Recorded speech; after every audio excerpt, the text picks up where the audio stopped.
So இந்த தொகுதியில் பார்த்தீங்கன்னா இந்த சட்டமன்ற உறுப்பினராக இருக்கிறவர் அம்மன் கே அர்ஜுனன், அவர் என்ன பண்ணாருன்றது அவருக்கு தெரியுமான்றது தெரியல, எங்களுக்கு நிஜமாக தெரியலைங்க.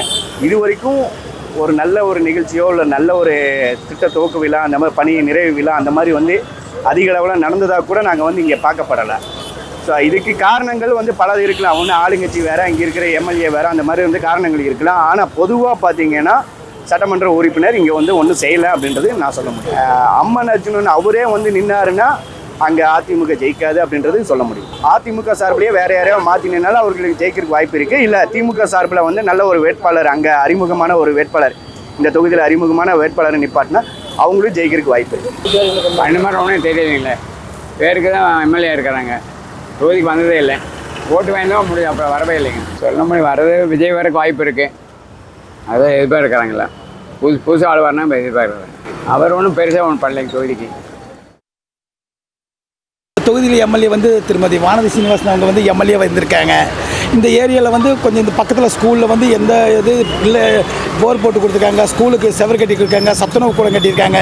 இந்த ஏரியாவில் உப்பு தண்ணி இல்லைன்னா எல்லாமே நல்லா பண்ணி கொடுத்துருக்காங்க. எங்கே போர் சரியாக ரேட் இல்லைன்னா அங்கே ஏரியாக்காரங்கிட்ட சொன்னால், கட்சிக்காரங்கிட்ட சொன்னால், இல்லை அவங்க ஆஃபீஸுக்கு ஃபோன் பண்ணால் அவங்க வாட்ஸ்அப் நம்பர் இருக்குது, அது சொன்னால் உடனே ஆளுக்கு ரெடி பண்ணி கொடுத்துட்றாங்க. அவங்க அந்த ஜல்ஜீவன் திட்டம் எல்லாம் கொண்டு சேர்த்தது அவர் ஸோ ஹாப்பி. ரொம்ப நல்லா பண்ணுறாங்க, ரொம்ப அட்டென்டிவாக இருக்காங்க. ஏதாவது அட்ரஸ் பண்ணோன்னா எப்போ கூப்பிட்டாலும் வந்துடுறாங்க. நாங்கள் எதிர்பார்த்த போலயே இந்த 5 வருஷ காலமும் அவங்க நல்லபடியாக வேலை செஞ்சுருக்காங்க. தொகுதி மக்களுக்கு இந்த பால் 2 வயசு வரைக்கும் இருக்கிற குழந்தைகளுக்கு பசும்பாலும் மற்றும் இந்த நலிவடைந்த கோயில்களுக்கு மாதம் 5 லிட்டர் எண்ணெயும் மற்றும் இந்த ஒரு 12 வயசுலேருந்து 30 வயசு ஆன பெண்களுக்கு நாப்கின் மற்றும் இந்த வாட்ரு ஏடிஎம் ஒவ்வொரு முக்கியமான பகுதியிலெல்லாம் வாட்ரு ஏடிஎம் இது வச்சு கொடுத்துருக்காங்க. நாங்கள் எதிர்பார்த்த போலயே நல்லபடியாக எல்லாமே பண்ணுறாங்க. நிறைய பேர்த்துக்கு வீதியாக எல்லா வீட்டுக்கும் அவங்களுடைய நலத்திட்டங்கள் நிறையா கொண்டு போயிருக்கிறாங்க. மருத்துவ முகாம் நிறையா நடத்தியிருக்கிறாங்க. எங்கள் ஏரியாலேயே பார்த்திங்கன்னா ஒவ்வொரு பெண்களுக்கும் நாப்கின் கொடுத்துருக்காங்க. அப்புறம் 2 வயசுக்குள்ளே இருக்க குழந்தைகளுக்கெல்லாம் பால் கொடுத்துருக்காங்க, பசும்பால். இதெல்லாம் எங்கள் கண் முன்னாடியே நிறைய நடந்துருக்குதுங்க. அந்த வகையில் அவங்களுக்கு நல்ல சப்போர்ட் இருக்குது பொதுமக்கள் மத்தியில். பொதுமக்களுக்கு நிறைய செஞ்சிருக்காரு. ஸ்கூல் கட்டி கொடுத்துருக்காரு, ரோடு போட்டு கொடுத்துருக்காரு, தண்ணி வச்சு நிறைய பண்ணி கொடுத்துருக்காரு. இது பாராட்டக்கூடிய விஷயங்கள். இது எந்த ஒரு மாற்றமும் கிடையாது. சில இது பேப்பரில் சில வரதுனால இவர் சில பேர் செஞ்சது வெளியில் வர மாட்டேங்குது. பொதுமக்கள் எந்த குறையானோ ஒன்றே போய் பார்த்து என்ன ஏது விசாரணை பண்ணுறாரு. நிறைய செஞ்சுருக்காரு, எந்த ஒரு மாற்றமே கிடையாது.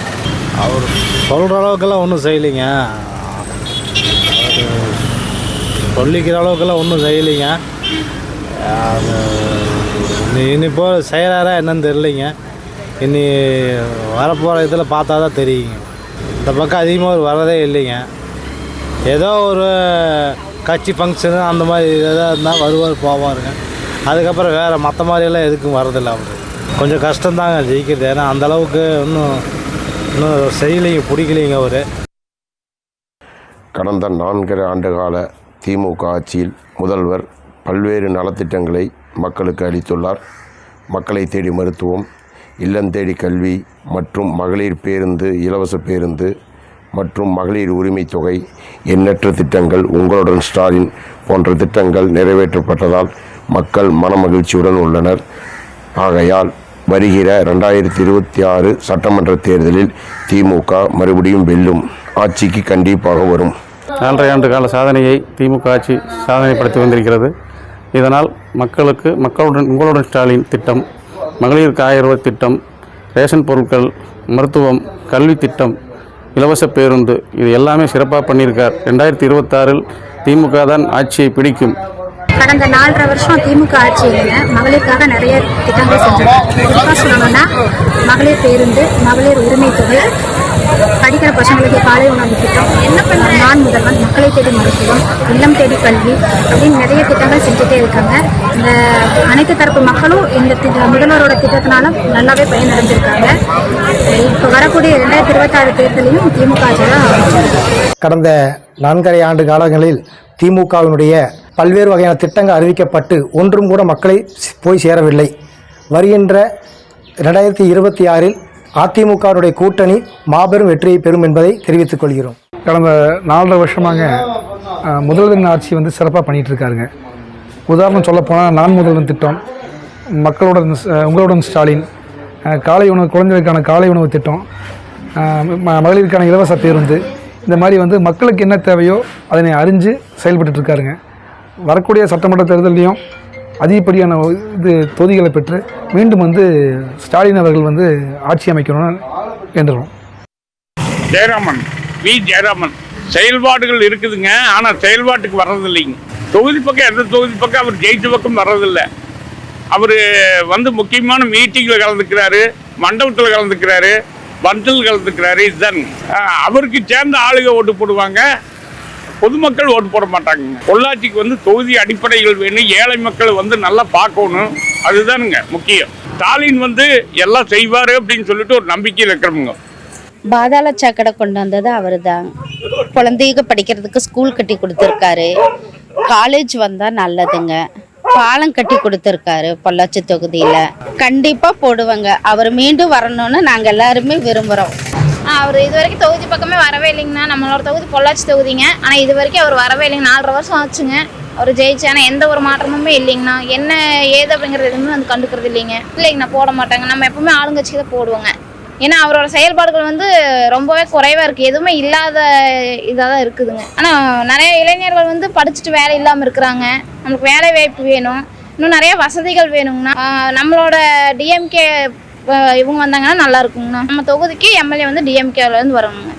பொள்ளாச்சி எம்எல்ஏ ஜெயராமன் தொகுதி பக்கம் வந்திருக்கிறாருங்க. வந்து மக்களுக்கு என்ன தேவையோ அதெல்லாம் செஞ்சுட்டு என்ன வேணுங்கிறதையும் கேட்டு போயிருக்காரு. இன்னும் அவர் எம்எல்ஏவா வரணும், நாங்கள் எல்லாருமே அவருக்கு தான் வாக்களிப்போம். தொகுதிக்கு ஏதாவது செஞ்சிருக்கிறாருங்களா? எப்போ வந்ததுங்க அவரு? பொண்ணாக்கு முன்ன நான் நல்ல உதவி பண்ணணுங்க. எப்படிங்க இது ஏதாவது பண்ணியிருந்தாங்கன்னா ஓட்டு போடலாம். இப்போ டிஎம்கே கூட எதோ நல்லா நல்லது பண்ணுறாங்க, வேலை வாய்ப்புகள் கொடுக்குறாங்க, அது மாதிரி நிறைய பண்ணுறாங்க. இவங்க இது வரைக்கும் எது மாதிரி பண்ண மாதிரியே எனக்கு தெரியலைங்க. கோயம்புத்தூர் பார்த்துட்டிங்கன்னா நிறைய வேலை வாய்ப்புகள் இருக்குது, நிறைய கம்பெனிஸ் இருக்குது. பொள்ளாச்சி பெரிய ஊராக இருந்தாலும் இங்கே பெருசாக வேலை வாய்ப்புகள் எதுவுமே இல்லைங்க. அதனால் இங்கே பெருசாக கொஞ்சம் ஐடி கம்பெனிஸ், நிறைய கம்பெனிஸ் எல்லாம் வந்தால் இங்கே கொஞ்சம் நல்லாயிருக்கும். இங்கே சட்டமன்ற தொகுதி உறுப்பினர் வந்து கேஆர் ஜெயராமன் அப்படின்னு அதிமுக உறுப்பினர் இருக்கார்.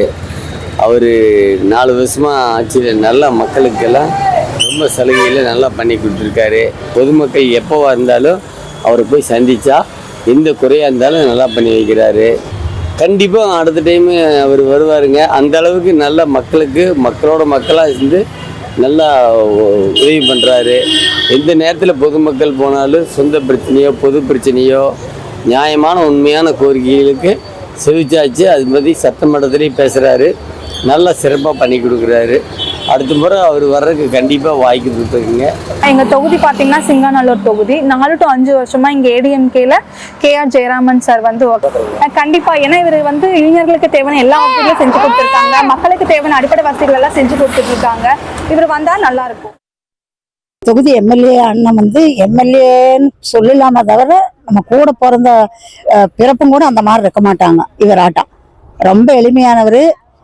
இது வரைக்கும் என்னோட சர்வீஸில் 65 வயசு ஆச்சு, யாருமே இந்த மாதிரி எளிமையாக இருந்ததே இல்லை. இது வரைக்கும் இவராட்டம் யாரும் இருந்ததில்லை. இவராட்டம் எல்லாருக்கும் ஒரு நல்லது பண்ணனது யாருமே கிடையாது. என்ன ஒரு உதவி போய் கேட்டால் நேரம் செய்வார். ஏழை பணக்காரர் வித்தியாசமெல்லாம் பார்ப்பாரு, செய்வார். செயல்பாடு வந்து என்ன ஒரு உதவி கேட்டாலுமே நல்லா செய்கிறாருங்கன்னு. தொட்டி ரோடு ஓடுற வேலை என்ன ஒரு உதவியும் நல்லா செய்கிறாரு. இவர் மாதிரி செய்யறதுக்கு ஆளே கிடையாது. கல்பனி வேலைகள், மற்ற ரோடு குளம் குட்டை எல்லாமே அருமையாக செஞ்சு கொடுத்துருக்காரு. குடும்பத்தில் நன்றாகவும் நாங்கள் ஆதரித்து வர்ற அவர் மாதிரி தமிழகத்திலேயே வந்து ஒரு எம்எல்ஏ மாதிரி பார்க்க முடியாது. தண்ணி வசதியிலேருந்து ரோடு வசதியிலேருந்து எல்லாமே ரொம்ப இதாக பண்ணி கொடுக்குறாரு. கேட்ட ஒரு சின்ன சின்ன சந்தாலைக்கு கூட காங்கிரீட் ரோடு ஓட்டு கொடுத்துட்றாரு. இதுக்கு எல்லாத்துக்குமே வந்து பேவர் பிளாக் போட வேண்டியது அந்த ரோடு போட்டு கொடுக்குறாரு, தார் சாலை போட்டு கொடுக்குறாரு. எதுவுமே வந்து ஈஸியாக கேட்டு வாங்கிக்க முடியுது அவர்கிட்டங்க. அப்புறம் கிட்டு அது பேட்டு பால் எல்லாம் வாங்கி கொடுக்குறாரு. எந்த குறை இருந்தாலும் சின்ன பசங்கள்லேருந்து எல்லாமே பண்ணி கொடுக்குறாரு. ஸ்கூலுக்கு கூட நான் 2-3 இதெல்லாம் பண்ணி கொடுத்தாருங்க. டேபிள் பெஞ்சு டெஸ்க் இதெல்லாம் வாங்கி கொடுத்தாரு. அப்புறம் பில்டிங்க்கு அப்ரோச் பண்ணிக்கிறேன், பில்டிங் என்னால் முடிஞ்ச அளவுக்கு நான் பண்ணி கொடுக்குறேன்னு சொல்லி பண்ணியிருக்காரு. எங்கள் தொகுதிக்கு வந்து எங்கள் எம்எல்ஏ வந்து பார்த்திங்கன்னா நிறையா நலத்திட்டங்கள் கொண்டு வந்திருக்கிறாரு. எங்கள் பேரூரில் இதுவரையிலும் இல்லாத தர்ப்பண மடத்தை அவ்வளோ புனரமைச்சு நல்லா பண்ணியிருக்காரு. எங்களுக்கு மீண்டும் வந்து எங்கள் எம்எல்ஏவே வந்தால் சௌகரியமாக இருக்குன்னு நினைக்கிறோம். எந்த குறைகளாக இருந்தாலும் உடனே கேட்பாரு, உடனே சால்வ் பண்ணிக்குவாருங்க. பிஏ விட்டு ஏதோ ஒன்று பண்ணி உடனே சால்வ் பண்ணி கொடுப்பாருங்க. எங்களுடைய எம்எல்ஏ வந்து சூப்பரான எம்எல்ஏங்க. அது மட்டும் இல்லை, அவர் இன்றைக்கு வரைக்கும் மந்தியம் இருந்த வரைக்கும் நிறைய நல்ல நலத்திட்டங்கள் நிறைய செஞ்சு கொடுத்துருக்காரு. இலவசம் கொடுத்துருக்காரு, இலவசம் நிறைய பண்ணி கொடுத்துருக்காரு. மக்களுக்கு என்ன தேவையோ அந்த குறையை உடனே தீர்த்து கொடுத்துருவார். அதுதான் அவருடைய இதுங்க எம்எல்ஏ.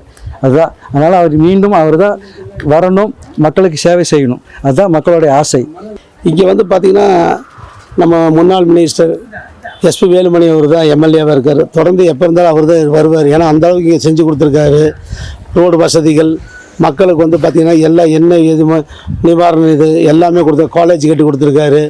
அரசு பள்ளிகளுக்கு வந்து எல்லாமே சலுகைகள் எல்லா ரூமுகள் கட்டி கொடுத்துருக்காங்க. நல்லா அப்ரோச் பண்ணி எல்லாத்துலேயும் பார்த்திங்கன்னா பொதுமக்களுக்கு பொறுத்தளவுக்கு எஸ்பி வேலுமணினா நல்லா ஓட்டு போட்டுருவாங்க. அந்த மாதிரிங்க ரோடுகள்லாம் போட்டிருக்காரு, பந்தெல்லாம் ரோடு பண்ணிருக்காரு. ஏதாவது ஆத்திர அவசரம்னா போய் கூப்பிட்டா வருவார், என்னன்னு விசாரிப்பார். மக்களை எளிதில் சந்திக்கிறாருங்களா? அவர் வந்து ஏதாவது கேட்பாருங்க, ஏதாவது வேணுமா, என்ன தொகுதிக்கு ஏதாவது தேவைப்படும். கேரளா போகிறதுக்கு ரோடு பெருசு பண்ணணும், பைபாஸ் ரோட்லேருந்து கேரளா வரைக்கும் பண்ணால் கொஞ்சம் எல்லாரும் சௌகரியமாக இருக்கும். மறுபடியும் அவர் எம்எல்ஏ வேணும்னா நீங்கள் ஓட்டு போடுவீங்களா? கண்டிப்பாக அவருக்கு தான் போடுவோம். தொகுதிக்கு எம்எல்ஏ தாமோதரன் என்னென்னலாம் செஞ்சுக்கிறாரு? ஆனால் பல நலத்திட்டங்களை செஞ்சுருக்காருங்க. அம்மா காலத்துலேருந்து அவர் தான் எம்எல்ஏ இருந்திருக்காருங்க. பல சேவைகளை செஞ்சுருக்கிறாரு. அப்புறம் பார்த்திங்கன்னா நம்ம கிணத்துக்கடவு சர்வீஸ் ரோடில் அவர் தான் போட்டதுங்க. எங்கே வேணாலும் ஆஃபீஸு சுந்தராவரம், மலம்பச்சம்பட்டி, எலி நார்மலாக பார்த்துட்டிங்கன்னா அவர் எங்கே வேணாலும் பார்த்துக்கலாங்க. ஏதோ ஒன்றா நம்ம ஃபோன் பண்ணி சொன்னால் ஒரு நல்லது கேட்டதுன்னா உடனே வந்து பார்க்குறாருங்க. மீண்டும் அவர் தொகுதியில் எம்எல்ஏ வேணும்னா ஓட்டு போடுவீங்களா? நம்ம ஓட்டு போடுவோங்கண்ணா, அவருக்கு தான் ஓட்டு போடுவோங்க. தமிழக அரசு வந்து பதவியேற்றோன்னா தமிழக முதல்வர் வந்து 2021 வந்து தேயிலை தோட்ட தொழிலாளருக்கு வந்து 425 ரூபா 40 காசு அறிவிச்சாரு. ஆனால் அதுபடி இன்னைக்கு சம்பளம் வழங்கினா ஒரு தொழிலாளிக்கு பார்த்தீங்கன்னா 580 ரூபா பக்கம் வரணும். ஆனால் இன்னும் இந்த அரசு இதை செய்யவில்லை. எல்லாம் தேர்தல் நேரத்தில் மட்டும்தான் அது செய்கிறோம் இது செய்கிறோங்கிறாங்க. ஆனால் தேர்தல் முடிஞ்சோன்னே எதுவுமே கண்டுக்கிறது இல்லை. இன்னைக்கு விலைவாசி கேட்ட சம்பளம் கிடையாது, அடிப்படை வசதிகள் எதுவும் கிடையாது, வனவளங்கத்தோல் நிரந்தர குடியிருப்பு இல்லை. இப்படி பலவேறு இன்னல்கள் இந்த பகுதியில் மக்கள் வாழ்ந்து கொண்டிருக்கிறார்கள். வால்பாறையில் தோட்ட தொழிலாளர் நிறைந்த பகுதி. தொழிலாளர்களை நம்பி இங்கு இருக்கின்ற வியாபாரங்கள், வர்த்தகங்கள் அனைத்தும் வளர்ச்சிகளும் இந்த தோட்ட தொழிலை நம்பியே அமைந்துள்ளது. 2026 சட்டமன்ற தேர்தல் நெருங்கின்ற நேரத்தில், அதாவது இந்த அரசு இந்த சம்பள உயர்வை அறிவிக்குமா என்பதை எதிர்பார்த்து கொண்டிருக்கிறார்கள். சுருங்க சொன்னால், இந்த அரசு தொழிலாளர்களுக்கு எந்தவித நன்மைகளும் வால்பாறையில் செய்ததாக தெரியவில்லை. இந்த 4.5 வருஷ ஆட்சியில், மக்கள் ஆட்சியில் நிலைமை ரொம்ப மோசமாக இருக்குங்க. எங்களோட வாழ்வாதாரமே ரொம்ப பாதிச்சிருக்குது. அதாவது லட்சக்கணக்கில் வருமானம் வந்துட்டு இந்த படகுகளில் வந்து கூவமாக மாற்றிருக்காங்க. இதுதான் இந்த இதோட ஆட்சி.